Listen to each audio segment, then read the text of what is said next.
Olá, gente. Estou aqui de volta de novo,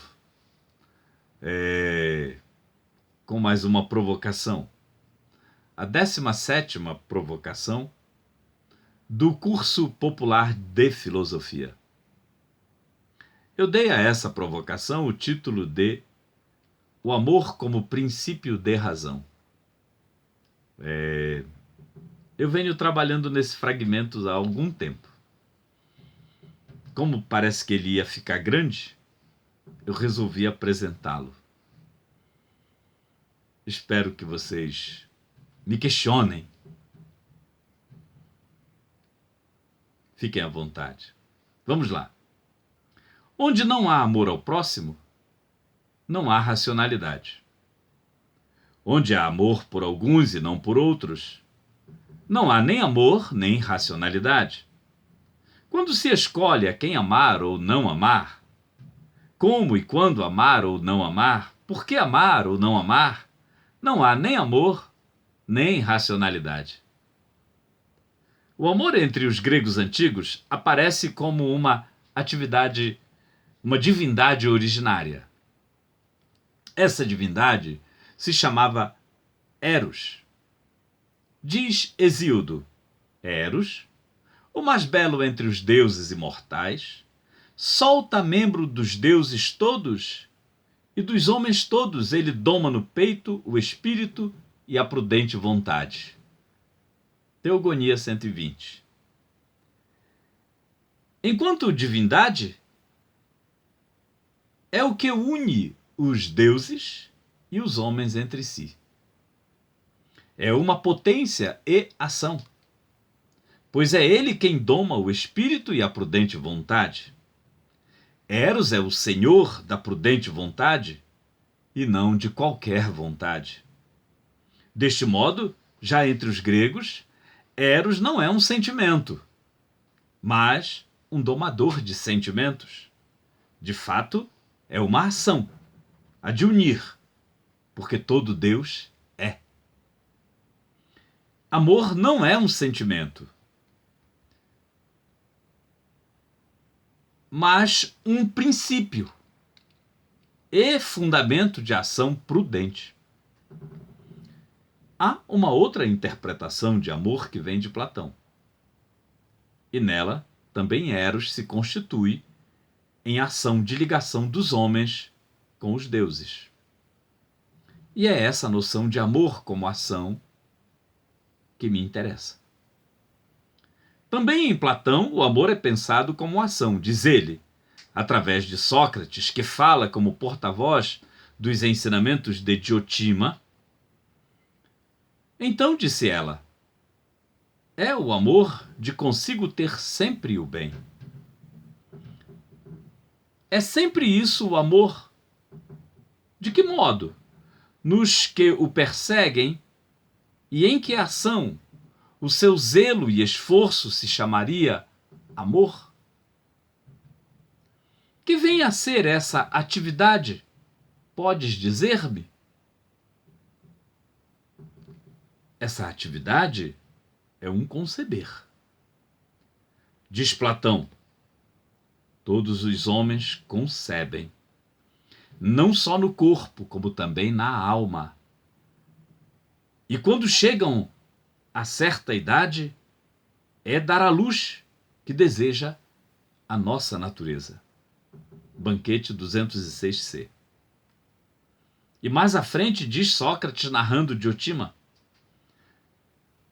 não é do belo o amor como pensas. Mas de que é, enfim? Da geração e da parturição do belo. E por que assim da geração? Porque é algo de perpétuo e imortal para um mortal a geração. E é a imortalidade que, com o bem, necessariamente se deseja. Se é que amor é amor, de sempre ter consigo o bem. É de fato forçoso por esse argumento que também da imortalidade seja o amor. Banquete 206E, 207A. E para ter sempre consigo o bem, só sendo ao modo de ação e da geração e da parturição do próprio bem. Então, para gerar o bem, é necessário ser o próprio bem. Suspeito que essa vertente em Platão foi abandonada pela tradição, em proveito de uma vertente metafísica. Mas vamos adiante, pois não pretendo interpretar Platão. Quando gosto de alguém, tenho motivos e justificativas para gostar ou não gostar. Posso gostar mais ou menos, desejar mais ou menos, prezar mais ou menos. Amar, porém, não tem justificativas, nem motivos. Também não tem quantidade. Ama-se ou não se ama. O amor que foi posto diante da civilização ocidental como um dos fundamentos da razão ultrapassa a compreensão de amor como sentimento. Sim, o que estou dizendo é que amor não é sentimento. A razão ocidental se funda em 4 princípios fundamentais. 3 deles estabelecidos por Parmênides. Aristóteles estabelece o princípio de causalidade. Estes princípios apontam e orientam para a objetividade, portanto, para a exterioridade do mundo, pois o ser é em tudo que se manifesta. Porém, quanto à subjetividade, o máximo a que se chega é a noção de meio termo, estabelecida por Aristóteles para a realização do que é justo e aplicação da justiça. Isto mesmo, sujeito a uma ampla indeterminação, como o próprio Aristóteles observa. Essa compreensão possui uma flexibilidade muito grande, de modo que a antiguidade grega não estabeleceu um princípio racional como determinação da ação intersubjetiva. E isso ficou por conta de um personagem judeu chamado Jesus de Nazaré. O 5º princípio da razão foi estabelecido por Jesus de Nazaré. Este princípio junta a divindade originária como ação de unir Eros com o ato de escolher racionalmente amar ao próximo. O amor, como foi posto por Jesus, e todos os evangelhos o testemunham, não é um sentimento, é uma escolha racional. Não há uma referência nos evangelhos pela qual se compreenda amor como sentimento ou afeto. O princípio é, e todos em nossa cultura o conhecem, e estão diante dele, quer professem ou não professem qualquer denominação religiosa: amarás o teu próximo como a ti mesmo. Cito aqui Mateus 22:39. Não é ama teus amigos, teus pais, irmãos e irmãs, teus primos, tios e tias, ou ama os que comungam da mesma ideia ou interesses, ou amar por interesse, ou a quem te fez ou faz algum bem. Amar como princípio não é afeto, desejo, gozo ou sentimento, mas uma escolha. Não vale querer perguntar para que tipo de amor aponta o amor ao próximo. A pergunta é falsa e sem sentido.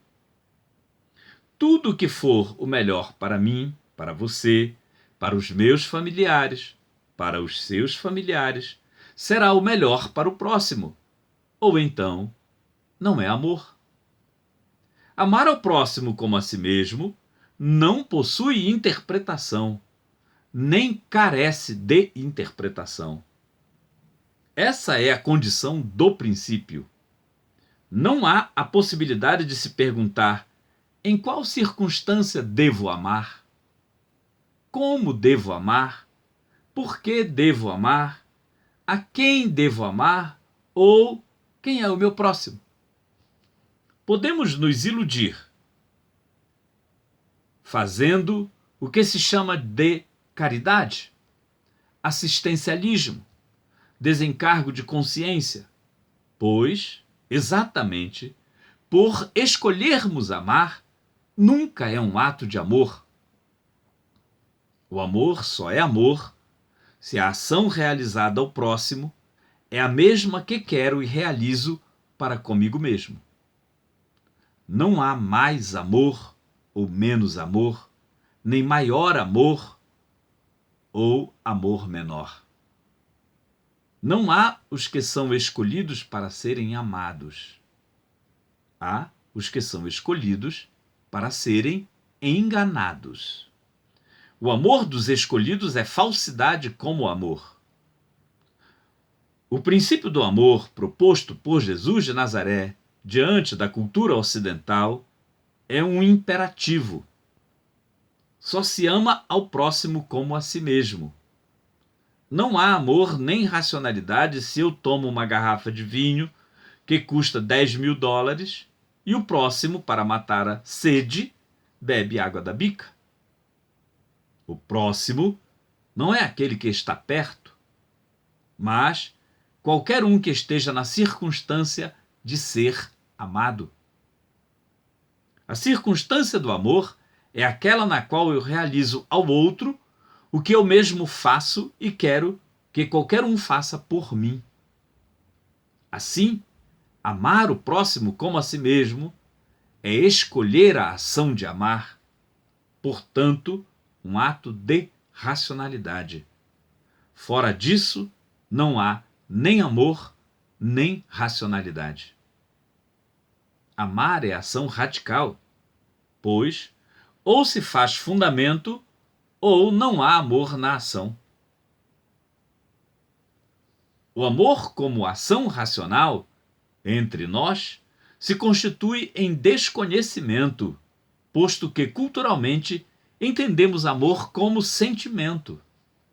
Amar ao próximo como a si mesmo é uma escolha entre a racionalidade e a irracionalidade.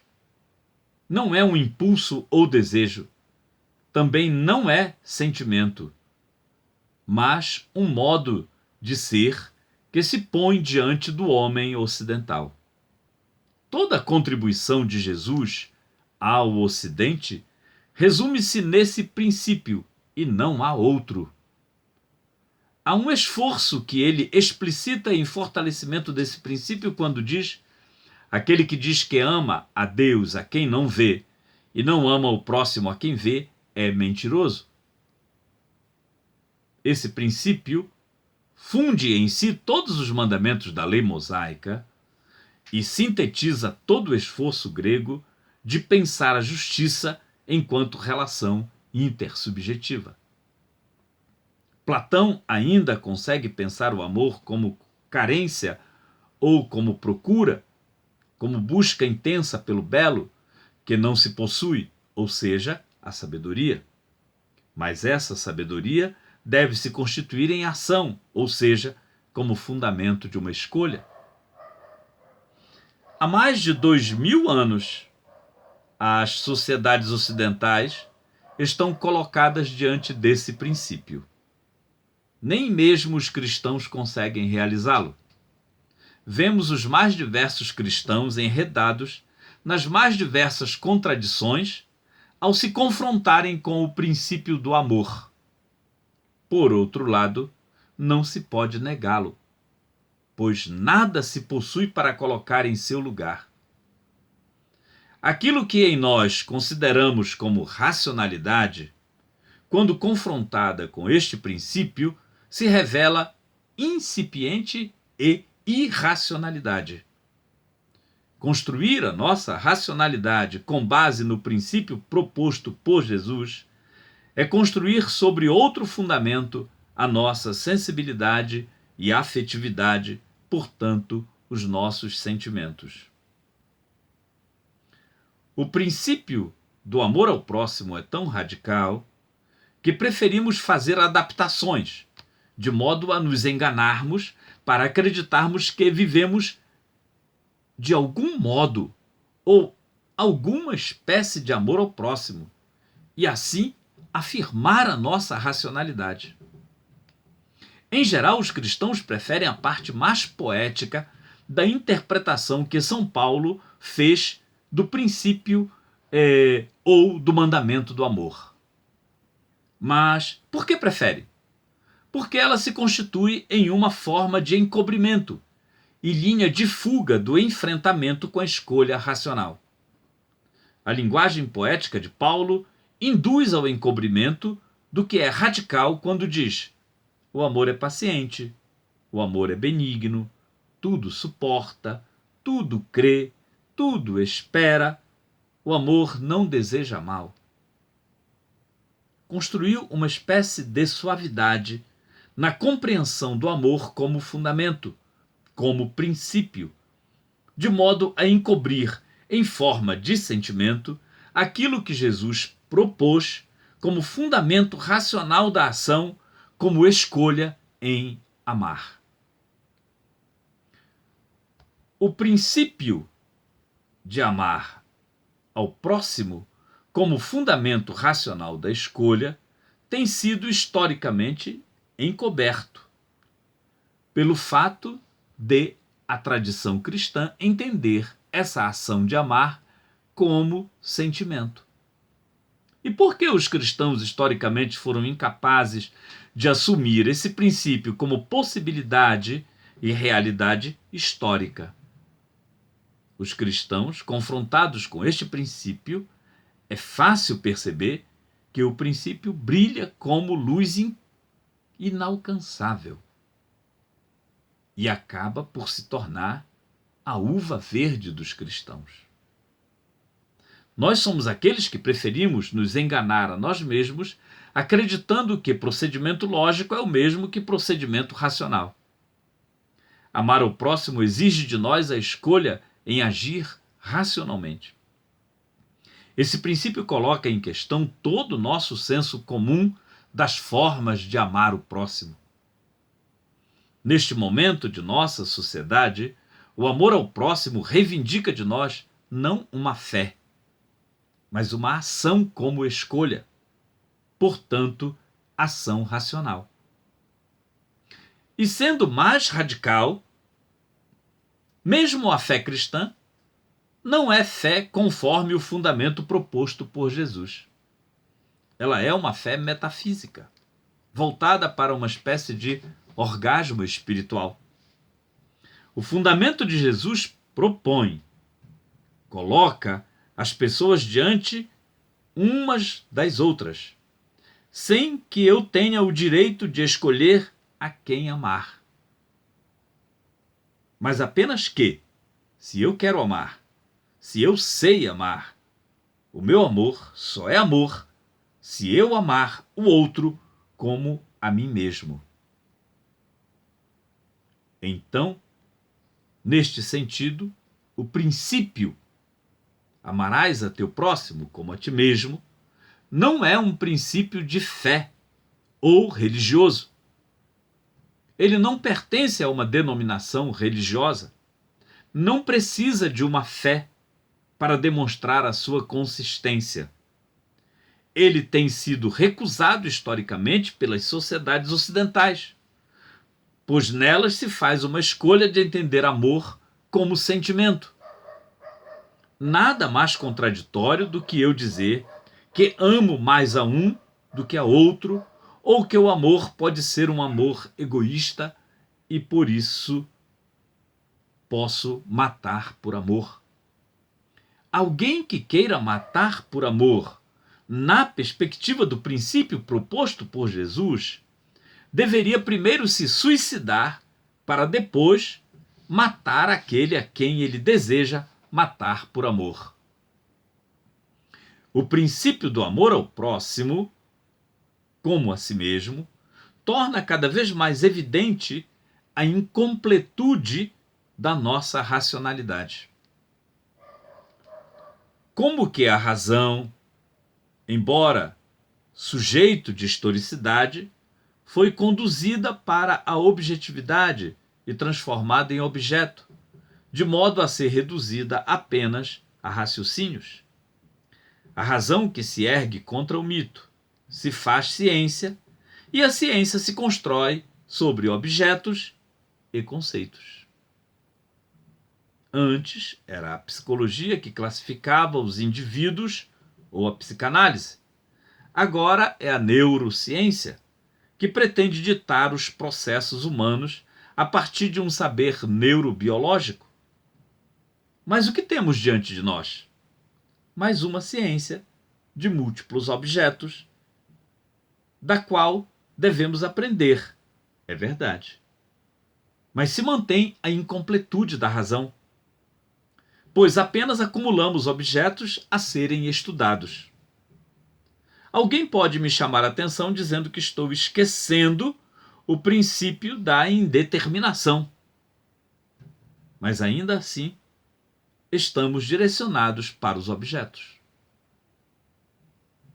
Ocorre que o princípio do amor ao próximo como a si mesmo não se direciona a nenhum objeto, nem funda nenhum objeto ou ciência. Apenas estabelece que a relação dos homens entre si, para ser racional, só tem uma possibilidade: a de ser fundamentada neste princípio. Fora deste, não há racionalidade. Fora deste princípio, a nossa razão se mantém uma existência incompleta. Quer queiramos, quer não. É essa incompletude da razão que nos mantém sempre em estado de barbárie, de irracionalidade, e nos surpreendemos com uma condição humana que reivindica e ao mesmo tempo nega aquilo que a elevaria à condição de ser como divino. A plenitude da razão, que é fazer ao próximo aquilo que eu quero que seja feito comigo e por mim. Esta questão é que eu quero pôr diante de vocês. A nossa racionalidade, ela é absolutamente incompleta se não compreendemos o princípio do amor ao próximo como um princípio de razão.